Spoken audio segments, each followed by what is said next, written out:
The Brazilian winger joined Manchester United in 2022 for a staggering €85 million, and ever since, the football world has been split.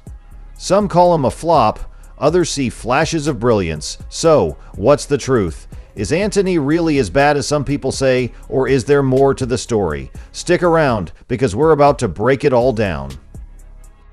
The hype and expectation.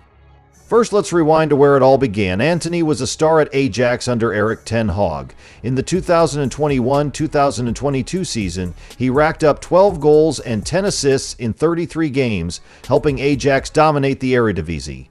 His flair, creativity, and that famous Antony spin made him a fan favorite. When Manchester United signed him, fans were excited. Finally, a proper right winger who could bring some Brazilian magic to Old Trafford.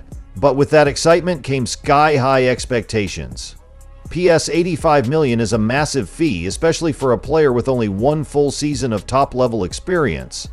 Immediately, comparisons were made to other big-money signings like Jadon Sancho and Paul Pogba, who also struggled to justify their price tags at United.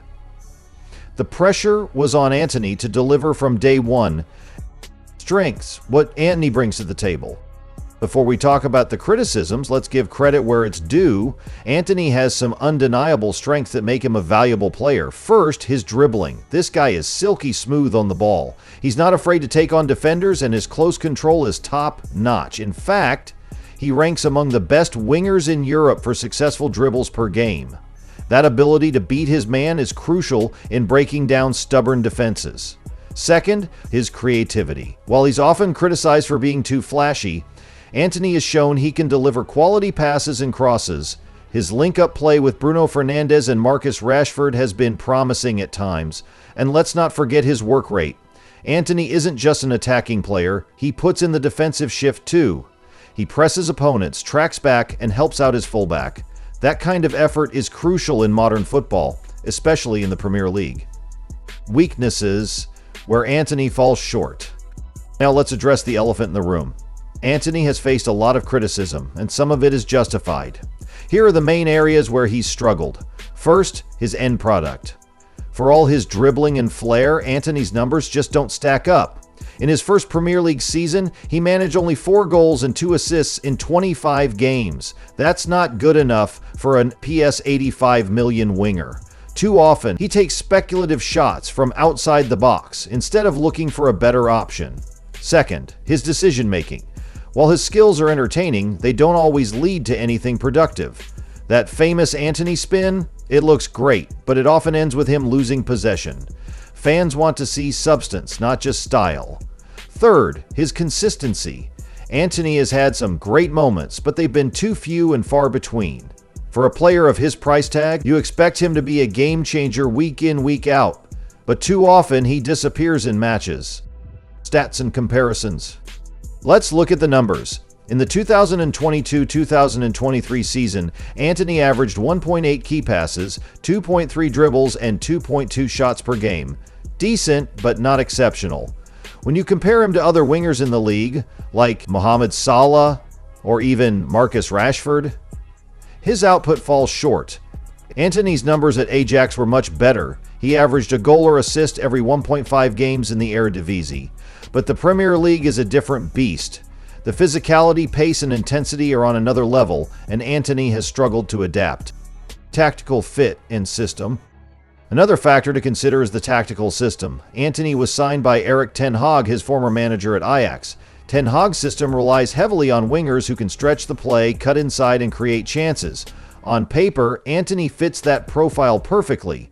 But here's the problem. Antony is very one-dimensional. He's almost entirely left-footed, which makes him predictable. Defenders know he's going to cut inside, and they've learned to shut him down. He rarely uses his right foot, which limits his effectiveness. Additionally, the Premier League's physicality has been a challenge for Antony. He's not the strongest or fastest winger, and he often gets bullied off the ball. This has made it difficult for him to replicate his Ajax form in England. The price tag and pressure. Let's not forget the elephant in the room, the €85 million price tag. That's a lot of money, and it comes with a lot of pressure. Every misplaced pass, every missed chance, and every quiet game is magnified because of that fee. Some players thrive under pressure, but it seems to have weighed heavily on Antony. You can see it in his body language. He looks frustrated, almost like he's trying too hard to prove himself. And when things don't go his way, he can become isolated and ineffective. Is the criticism fair? Is Antony really as bad as some people say? Or is the criticism over the top? Let's break it down.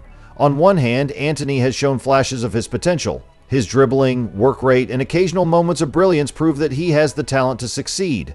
But on the other hand, his lack of end product, predictability, and inconsistency are legitimate concerns.